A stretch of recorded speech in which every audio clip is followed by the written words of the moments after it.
Welcome viewers, প্রতিদিনের মতো আজও চলে এসেছি আমার লাঞ্চের থালি নিয়ে।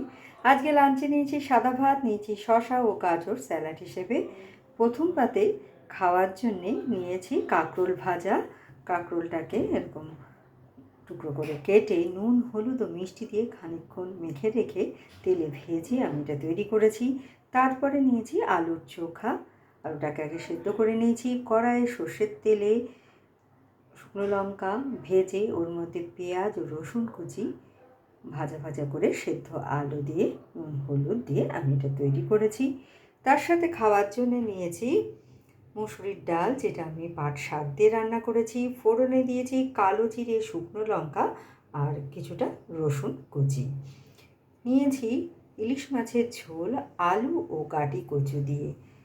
আর ফোড়নে দিয়েছি জিরে আর জিরে লঙ্কা বাটা দিয়ে আমি এই ঝোলটা তৈরি করেছি। আর শেষ পাতে খাওয়ার জন্য নিয়েছি টক দই। তো কেমন লাগলো আপনাদের আমার এই লাঞ্চের থালিটা? ভালো লাগলে লাইক, শেয়ার এবং সাবস্ক্রাইব করবেন আমার চ্যানেলকে। Thank you for watching.